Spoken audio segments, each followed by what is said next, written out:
African Coffee Roasters is a Kenyan child born out of a Danish mother. 3 years ago, we had the entire board of Coop Denmark visited Kenya to look at the entire supply chain of coffee. So we went all the way to the field, we spoke to the coffee farmer, we spoke to the millers, we spoke to the roasters, and then we identified that there's so many links between the coffee farmer and the coffee consumer. So all these links are not all of them adding value.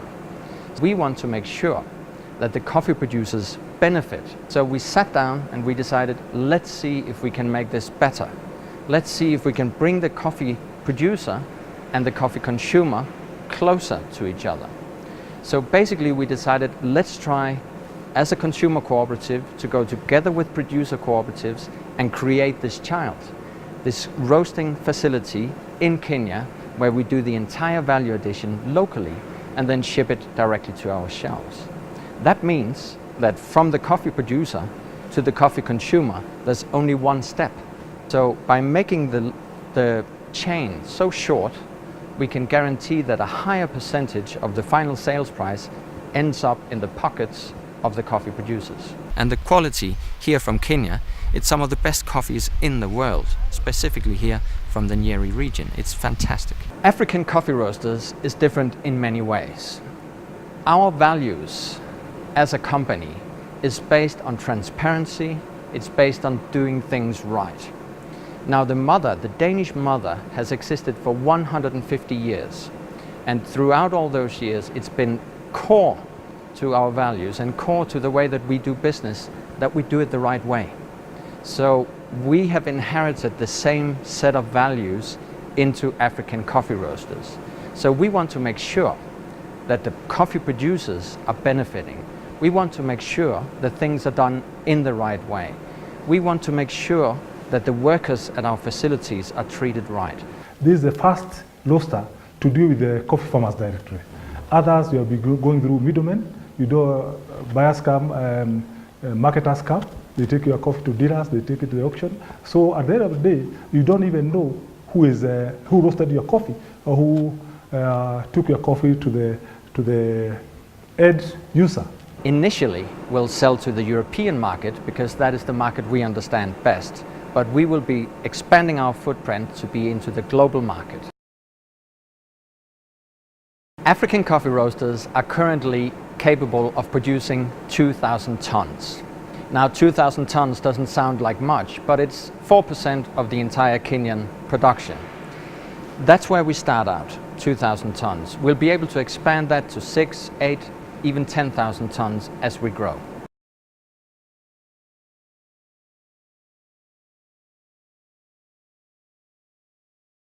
The international consumer is becoming much more aware of the benefits of organic production, both in terms of their own health, but also in terms of the natural resources that we have around us.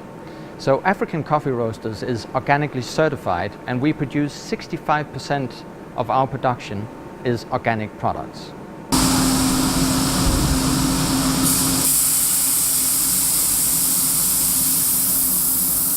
We are producing some of the top premium brands in the world. At the moment we're producing Circle Coffee, and we have other brands coming in as we speak.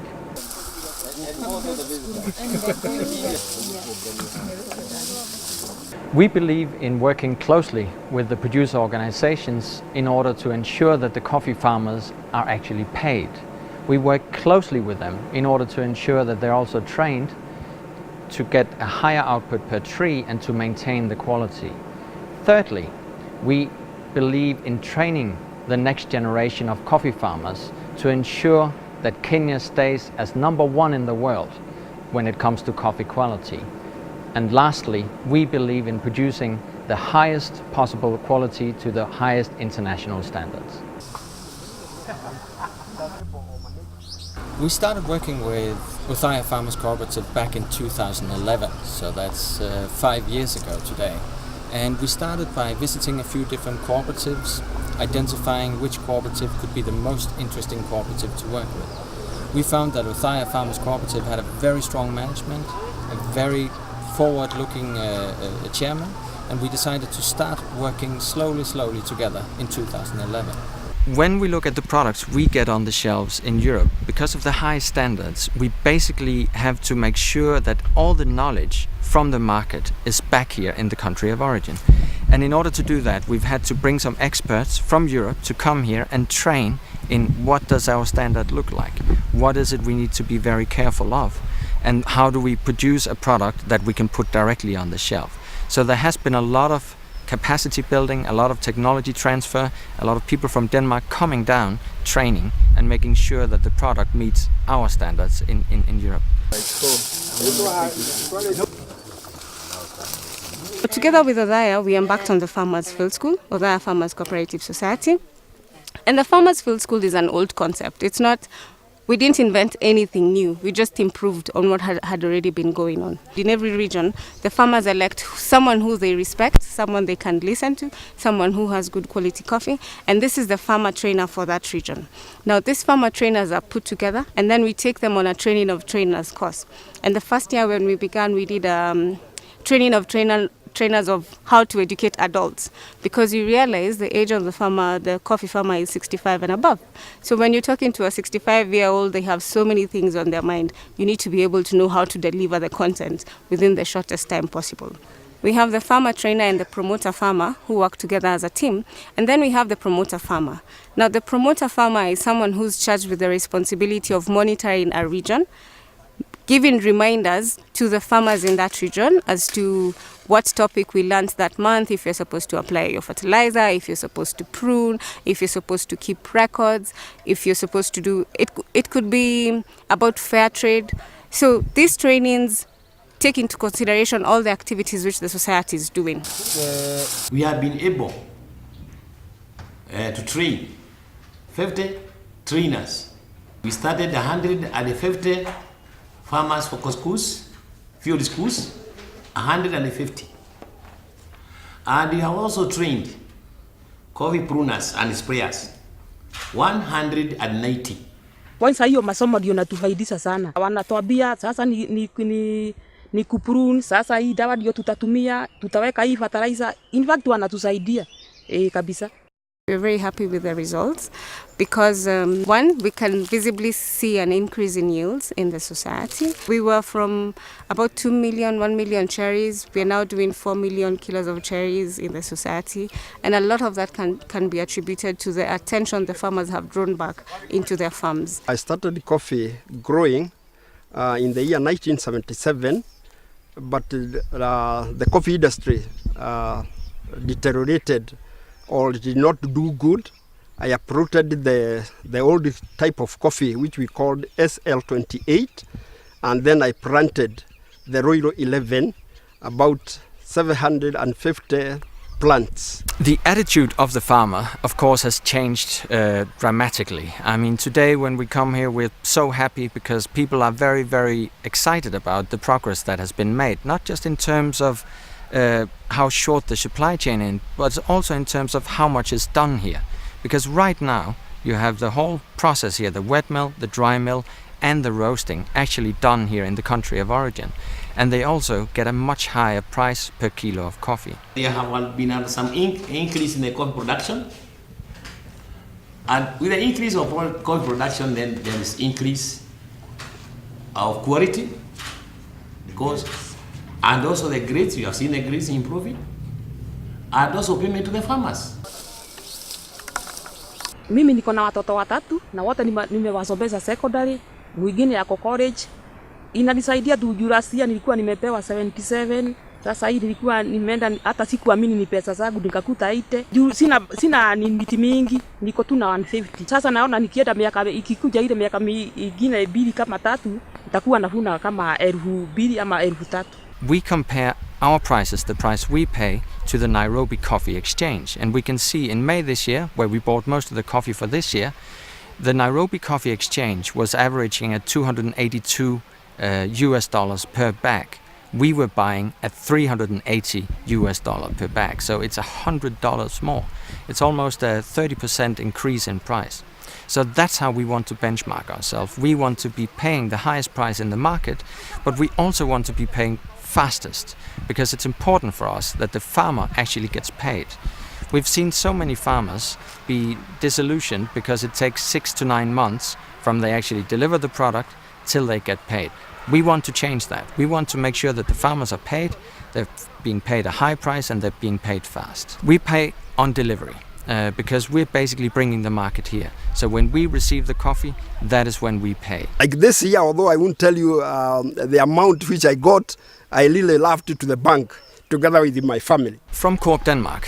Coop Denmark is the owner of African Coffee Roasters, and Coop Denmark is a consumer cooperative. We are owned by 1.5 million consumers. And it's our DNA. We're a 150-year-old organization. It's in our DNA to help other cooperatives. We want to work closely with cooperatives. So we decided in 2015, let's start value addition in producing countries. And we decided, let's start with coffee. So coffee is our pilot. Coffee is the first project where we're trying to do the value addition in the country of production, the primary producers. And we can see this is a huge success so far. We're extremely happy about it. We're also looking at other areas to start to do value addition. We're looking at chocolate, of course, cocoa. We're looking at guacamole. We're looking at jams. We're looking at tomato paste. We're looking at a lot of the other value chains where we buy products from here and where the products from here are superior. And we can see that on a lot of products. We're looking at East Africa to start with. I mean, we can see a lot of opportunities in the region, in East Africa, but basically our strategy is not a Kenyan or an East African strategy, it's an African strategy. We want to do value addition in all of Africa, in the countries where products are made and where we can do value addition and create shelf-ready products. But sometimes you meet some challenges. That is the weather conditions sometimes are not very good. Sometimes the flowering is very low. And therefore we can now see the downfall. But that, on percentage wise, we have been able to move from 40% to 70%, especially in terms of quality. From the time we started partnering with the Paul David, we have seen a lot of improvement. When you set up new companies in any country in the world, there's a lot of challenges.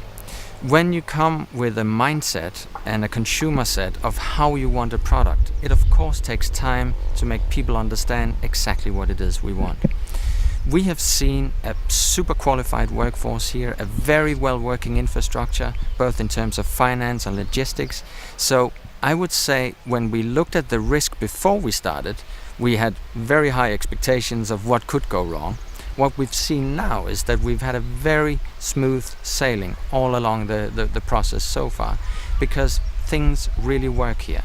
So our fears were much higher than when we actually did in reality. People are excited about the coffee. They're excited about that the coffee is actually produced to a shelf-ready product in the country of origin. So we've seen a huge rise on the brands where we're using coffee from here, both because we get a higher quality, we get a more innovative product, because when we're close to the coffee producers, we get much more interesting coffees. We can be in direct dialogue about what is possible. We can work with sun-dried coffee. We can work with micro-lots.